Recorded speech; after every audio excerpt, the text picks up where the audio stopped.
today.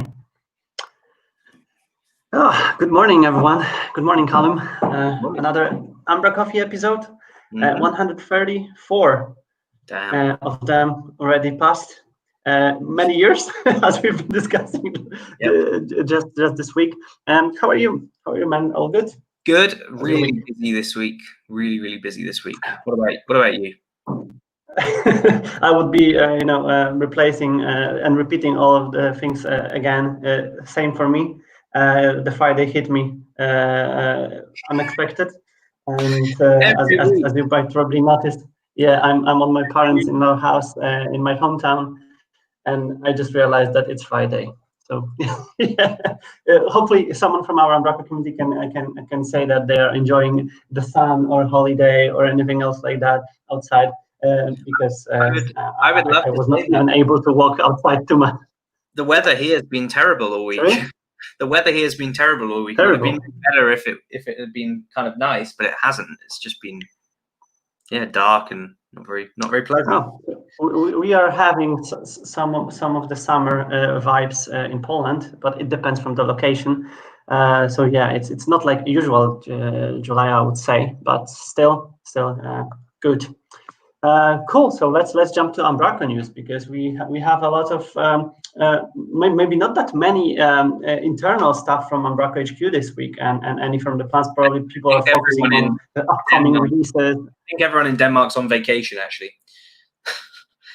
That's maybe true. They have that July where they all take a month off and go on vacation. But I think the kind of ramp up before that was all focused on 8.7 and some of the upcoming releases, and there's still a few people around. Yep. Still a few people working. That's cool. And we've been seeing some of the community activities as well, and one of them which caught our attention was a kind of sneak peek into no-code approach from Tim Gaysens, and there was, let me just try to share my screen. Yeah, there was a tool called Adalo, which was totally something new for me. Yeah, I've never. But Tim just done an example and combined it with UEOmatic package to get the data without having to code, which is a trend in some of the communities recently. There are some power tools and stuff which enables us to code without code and just connect the dots between the systems. And obviously, Umbraco can be one of those systems, and that's amazing to see it more in action. And I've even replied to Tim at some point that I've been using lead pages, for example, to build the pages outside of Umbraco and integrate them inside to have an ability to control it from the outside. And there is a lot of more like that solutions. Callum, did you do anything with the Microsoft platform Flow? Yeah, I did some stuff with Power Apps, Power Platform, which again very similar. Power Apps, yeah. And we were discussing before as well. Is it Airtable that's kind of similar? It's like just a spreadsheet in the cloud, but you have an API to query it. And there's I've even seen, in fact at the UK Fest we had a little game where you could scan a QR code, and what that was built on was it was just an Azure function to actually handle the data you read, and everything in the back end was a Google Sheet. So again, like a no code or very low code system for managing data. It's an interesting approach. Yeah, I've become a massive fan of Zapier, for example, in Pipedream. If you are already using some tools, just connect them and let them speak together and exchange the data, and that's amazing to see here it in action. And I'm fancy to prepare some more Umbraco examples, because obviously content from CMSs can be also used outside of the CMS itself and web applications. So exactly, good to see that. You look at Logic apps or anything with connectors, you just see how powerful some of this stuff can be. You can imagine, like, you receive an email from a customer and you can automatically create a node in Umbraco or create a node in whatever platform you're using, enter stuff into a CRM automatically, not a single line of code written. It's hugely powerful. It sounds dangerous for programmers, right? That the no code will be needed to do that. We're going to be replaced by marketing people. but still there's a requirement to know which dots needs to be connected and where and how and when and you know where exactly. But that's cool.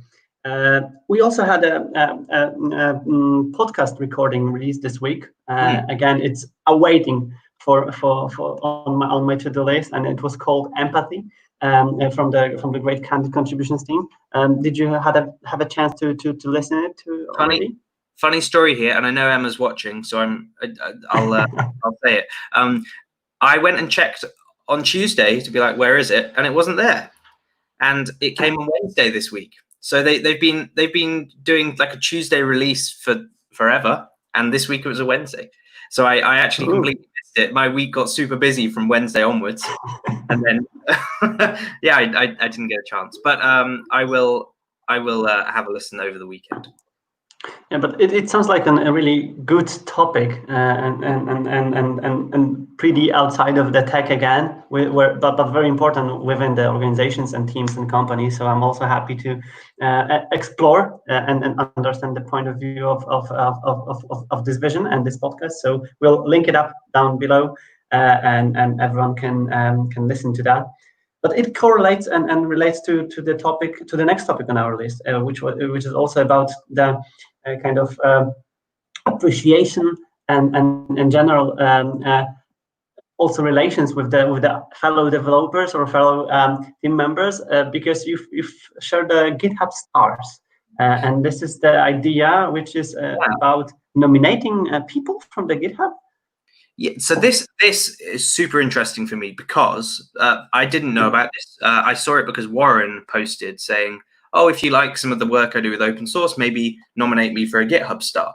And I had never done the program, so I went on, had a little look at it, and it looks really cool. So this is just a way of basically giving someone a high five saying, yeah, you're great. And GitHub are then going to kind of collate those people and award them in some way, whether it's a badge on their profile or something a bit bigger. I don't really know, but it looks really, really cool. And really interestingly, at a retreat a couple of years back, I believe something almost identical was worked on for our Umbraco, where you could give someone a high five, you rock, and just say, this person's amazing and here's why. And it's like exactly what that could or should have been. So yeah, there was a timeline idea. That was the retreat which I've attended as well, where you could just high five someone for something. And that's I've seen it very popular in organizations recently, especially probably because of this COVID-19 situation and people being detached from each other in the more situations. But we have, for example, a company appreciation chat, a Slack channel, where we are doing exactly the same across the teams. And I think it's very, very important if you are doing something good to be noticed and also just you know, if you're hearing something from someone else, it's making you probably be more aware of your own skills and also the possibilities. I've said many times about programs like MVP programs or just awards programs in general that actually it's far, far more valuable having recognition from someone else that you have improved their work or you have helped them with something than it is, you know, nominating yourself and saying, I think I'm great. When someone from the community recognizes it, it's another level of kind of gratification. And like you say, having a Slack channel or something where you can give a high five to someone is great.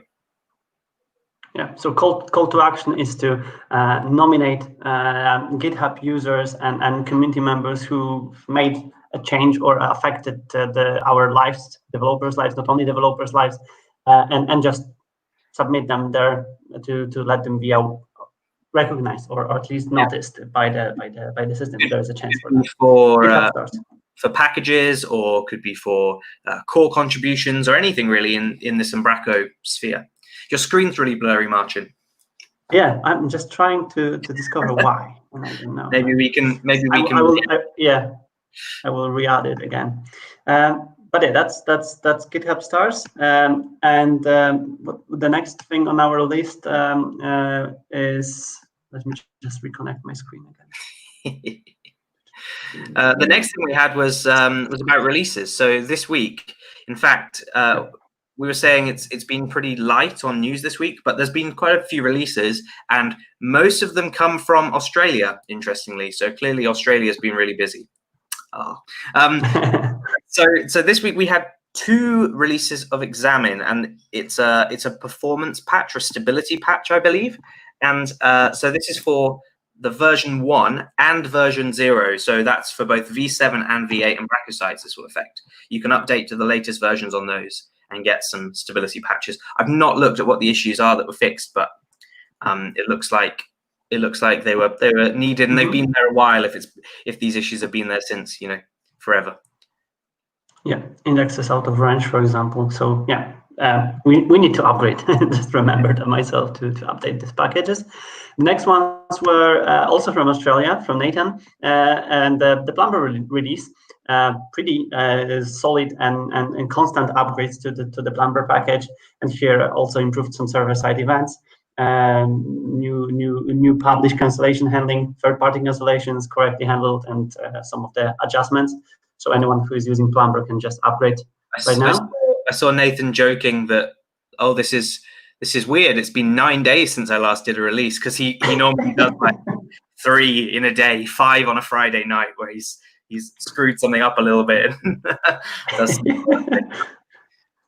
Yeah, that's why I said that the constant releases right now, it's like a solid amount of time to prepare the full patch release. So expecting more, but it's really amazing to see how it's evolving and constantly upgrading and becoming better and better with every release there. And the next from Australia is a bento upgrade with some fixing for some NuGet releasing and some other. There's a second. So there's 2 releases this week, and one of them's not on GitHub. So there was a version 0.027, and it's community contributed, and I couldn't quite find what it is or where it is, but it's on NuGet. So if you're using bento, give it an upgrade. Yeah, we did a great proof of concept of bento being applied on one of the projects, and it looks amazing again. So can't wait to have it more used and observed in the action. So yeah, we'll definitely upgrade to the latest. And here from Denmark this time, not from Australia, straight from Anders and Skybread team, Skybread separator package, which maybe here is not visible what it does, but it looks so great. I haven't seen it before, and it just makes the Umbraco properties without tabs looks extremely good and just grouped together with some kind of logical. And there's an element of having both. So you could have tabs and you could have groups. Yes. With separators, because there's times where you've got a small amount of data and it doesn't justify having loads and loads of tabs, or you may have kind of sub tabs almost, which is what this is trying to achieve, isn't it? And it definitely has a use case. It looks really cool. I'd love to be able to put, say, descriptions as well against the sections, the separators. Yeah.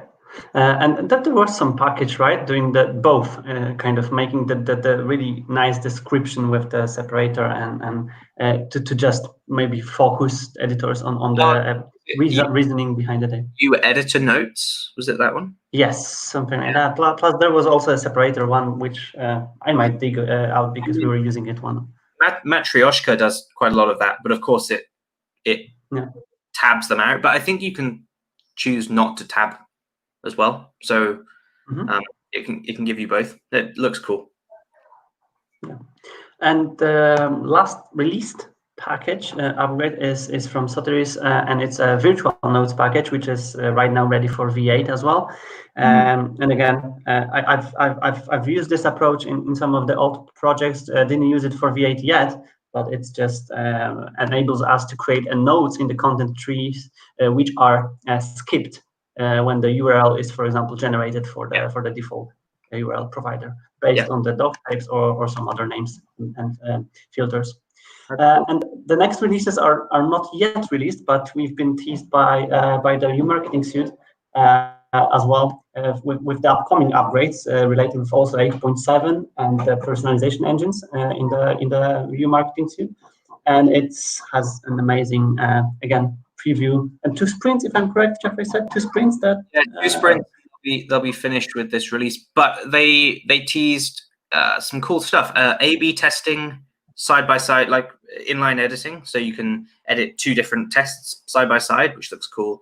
And then some marketing stuff, which I'm sure marketers will love, which is kind of giving weighting and scores to different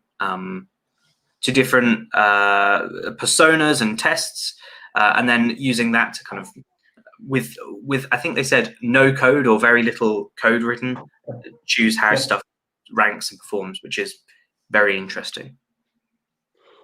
And the thing which I wanted to mention, it's not related to the Umbraco directly, but will affect our work as a .NET developers, is new sorting algorithm being merged to the garbage collector. And this example is just a model example of how big companies such as Microsoft can collaborate with the community contributions, and how pull requests can be advanced from starting on May 29th to the point where it was merged with a lot of nodes, explorations, performance tests, just discussions, comments, and tagging of the people who might help. Which is something what I would really love to see in the Umbraco community. So, for example, surprisingly quickly, given the amount of conversation going on this issue. Yes. Yeah, but also, for example, we know that someone is experienced in Examine or maybe some other area of the Umbraco development. Just tagging people who might help in the pull requests which we are seeing or we've observed can just speed up the things. And I believe that here the good example of collaboration can be used and elevated to all of the open source communities, and I love to see situations like that and relate to them in this case, because it can help us become better as a developers and maintainers of various projects for sure. Yeah, definitely, and actually it's quite good to see the .NET community being collaborative for once, because this can be a kind of thing that we don't appreciate so much in the Umbraco world. We're actually quite collaborative. We talk quite a lot, but with the .NET world, they're a little bit less friendly, shall we say? But it's nice to see experts kind of working together. Yeah, without any kind of blameful approach or something like just pointing what you've done, why you've did it, and stuff like that.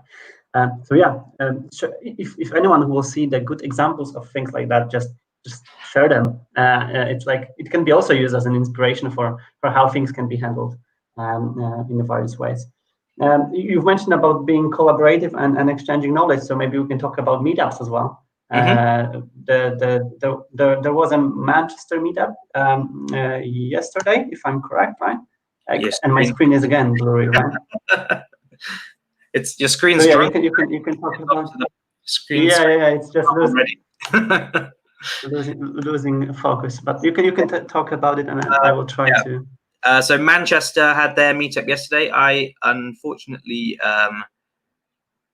was not able to attend, but we had some talks about this campaign builder that Luke Fribbins from Cold Banana Studio and their team have been working on. So this is a way, I believe, of running marketing campaigns through the back office via content apps and some nice V8 things, which is interesting. I think we discussed last week, Marcin, how I'm not really that into the whole marketing tech type thing, but it's something that you've gained an interest in, and this looks like something that's in that sort of that ilk. Yeah, exactly. I'm also sad that I missed it, but I'm really curious to explore more and what it does, because I've seen also some tweets from the group itself that it was amazing, and probably we'll all benefit from using it, or at least being in the knowledge of knowing it to potentially show it for clients or for companies who are looking for more marketing oriented solutions done on top of the Umbraco. So yeah, really interesting topic, really curious about it. So anyone who knows more, just shoot out and let us all know about it. And second meetup was in Edinburgh, right? It's still happening 21st. Yeah, exactly. And this one is cool. I've been talking with Phil for a while about this, and we all know Phil Whitaker's been working on Yuzu for a long time. But this is showing vendor being like a vendor site being built in Yuzu, and a way that you could use that to quickly get a site up and running. It's interesting because of course e-commerce sites are a bit complex, and if you can bury away a lot of that complexity, well then that's a win, I guess. Yeah. And Callum, I found also something else interesting on the Twitter sphere. You've shared something about something new upcoming and done in the collaboration with Emma. Yeah, so I'm working on a project at the minute. Tell us more. Emma and I are working together on something. So there's a kind of a thing that we needed to do that isn't really possible in Umbraco at the minute, or there's no nice solution for it. And we're working on something which has estimated time of arrival. I don't know, but maybe next week at some point. We'll see. At least we'll open the code up at some point, even if it's not fully released. But the idea is to create something that's not just for the needs of this project. Actually, it can be a slightly bigger scope and should be helpful to other people. It's in relation to social media data and how we actually use that in an Umbraco site. So that's nice. Should be good. That's really interesting. Yeah, waiting for it then. And from the blogosphere this time, we have a next blog post from the Carbon 16, and it's right now about privacy laws in Brazil. And that's really interesting to see that there are some challenges like that being faced, and I would say not that interesting that it's only not in Europe, but it's also everywhere. So it's like a GDPR for Brazil line. I completely missed this. I didn't even know this was a thing. I have only very recently heard about CCPA. So this is a whole new one for me. LGPD, which is very similar to other acronyms, so that's going to be this is a new GDPR equivalent coming to Brazil, and Paul has discussed how this affects Umbraco and what you can be doing with Umbraco. And it seems that there's quite a bit of crossover with the GDPR stuff. So when Umbraco had to introduce their consent API for, tick, yes, I'm happy to have my data stored, I think that also applies broadly to this. I don't think there's too many changes, which is good. Did you see some of the websites where you can toggle and preview what kind of contents and cookies you are storing? And there were some news sites which were just exploring from where they are using data from and where they are sharing it. And there's hundreds of pages, and some of the annoying services were not allowing to toggle and detach them all. For example, and people who are curious about privacy and they are doing those toggles and on and offs there were already pissed off because they couldn't untoggle them all. So I'm just afraid that the internet is going to the position where we will be, instead of opening website and just seeing it, it will be just, I'm allowing, I'm disallowing. No, I don't want to track my location. No, I don't want to see my camera. I don't want CPU use and stuff like that. The worst thing is when right now you go to a page, and because it's loading so much JavaScript, you scroll, you start reading the content, and then it chucks you straight back up to the top. A cookie banner thing pops up, and you go, no, I don't want cookies. And then you've got all of the stuff that's like taking your focus away from allow location. Install mobile app. Do you want to install mobile? No, I'm browsing from desktop. It's an absolute nightmare. I don't know who thought it was a good idea. And then you've got those websites where oh, you can't browse this because you're in Europe and we don't support GDPR. That's a thing. So are we going to have this now where Brazilian websites are going to say, no, we're our data privacy laws aren't quite the same, so we can't serve our content to you. There must be a room for a library which will handle all of those ifs internally. If you are here, just serve this cookie content. If you are here, just do it like that. If it's a Tuesday and you're near Brazil, but from Brazil.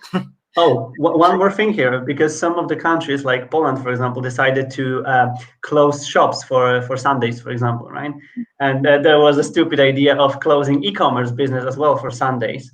So I saw someone tweet the other day, oh, I was unable to order from this website because it said their daily maximum number of orders had been reached. Try back at 9 a.m. the next morning.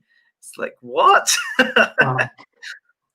Last off topic, some of the government institutions here in Poland also are having opened websites in their opening hours. So the website is functional only between 8 and 4 p.m. So the power of internet.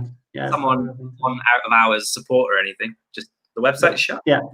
But everything is out in our hands. We are developers, we are creators, so we can make it better. Hopefully, if we will, of course. Fantastic idea for an Umbraco package. Just locks you out the back office outside of business hours. Yeah, and close Visual Studio if you are not working already. Exactly. Oh, damn, that's a good time. But also, speaking about another developers and developers' histories, one of the histories which came out today on Umbraco blog is another contribution story, and this time from another guru in Umbraco community, and it is Mark Goodson itself.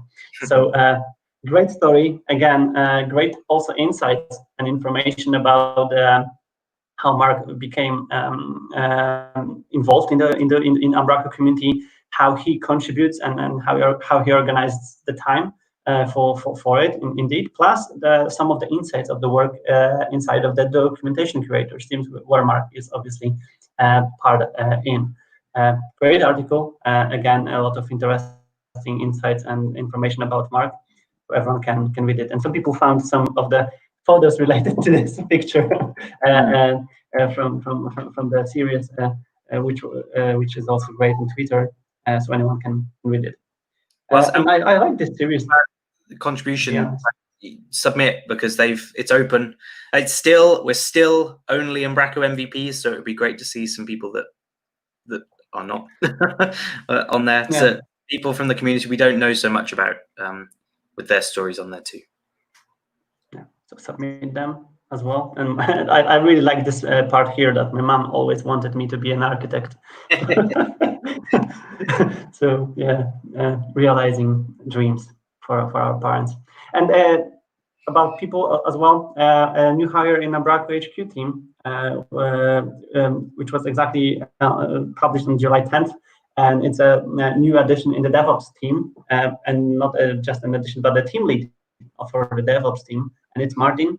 So we can read about Martin's history and career path, and how it crossed with the Umbraco team, and what Martin's doing outside of his work. But it just again proves that Umbraco is growing. An area of DevOps became more and more important, especially after the scale up to some SaaS services, cloud services, automated deployments, and all of the things done with Umbraco as a product, but as a service offering as well. Yeah, so it's good to see that. And hopefully we can all learn from experience. I was going to say, with his experience, it would be great to see him share some of his insight into DevOps, and if the community can take benefit from that. I have a really nice call next week with some massively experienced DevOps architects and engineers, which were doing Umbraco deployments. So I'm happy. Probably I will share some of the lessons I've learned there, because still there's a lot of room of improvements for Umbraco builds and stuff like that being automated. And especially recently, where we finally had some flags with automated upgrades, for example, to bypass in the process. So yeah, I can't wait to explore more of it. in the next week. And last two items on our list is another MVP statue being delivered. This time far away again to Australia, to Emmanuel, and yeah, he celebrated 5-year work anniversary at Luminary as well with this MVP title. So congrats again. Congratulations for the MVP anniversary. And our last item on the list is like a offering board here. Maybe someone will buy it.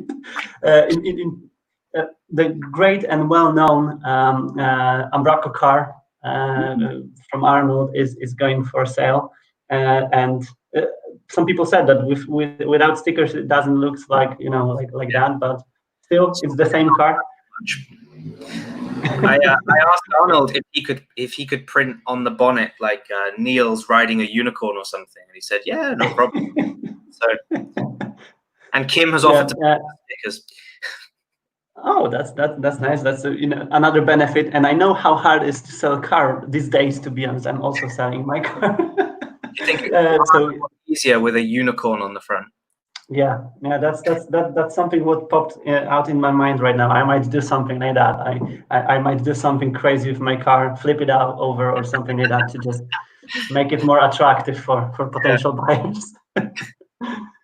And yeah, that's it from the list of our links here. Hope we didn't miss anything, because it's again it's sometimes it doesn't look like it's a very packed week, but there is a lot of things happening in the background, and hopefully we'll all see more upcoming new news and releases in the further weeks. And the summer is in the middle. We are in the middle of summer, so people will get back from holidays more productive, more effective, and we'll definitely see more things coming over next weeks. Indeed. Cool. So that's all. As usual, we'll place a list of the links down below under the video on YouTube. Call for actions are submit GitHub stars, submit Umbraco contribution stories, and subscribe and ring a bell on our channel. We are getting close to 500 subscribers. So are we? Cool. 30, something like that, and we'll be there. So that's really nice. With Paul. Yeah. For every one he gets 20, but hey. But to be honest, I've shared this during the week on Twitter, but my wife started learning how to code, and she watched Paul's tutorials on YouTube, and we've all realized that this is an amazing set of work as well, but it's too technical for the entry point, at least from the perspective of someone who didn't have anything with .NET in common. So there's a lot of room for Umbraco beginner's knowledge, and that's why I became even more excited with Uno and Cloud, because it's exactly something what I showed to my wife. Install this, use it, check it out. That's possible, and explore further. Maybe in a few weeks we'll have your wife on as a guest, Marcin. No. Hopefully, we'll highlight something.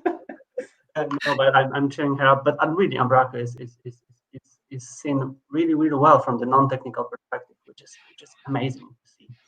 Who knows? Maybe one day I want to be a developer, and I will have my wife telling me what to do in this area as well. Cool. So yeah, thank you all for being here. Shoot out if we missed anything, and as usual, see you on the next Friday. Mm-hmm. Yeah, thanks, Callum.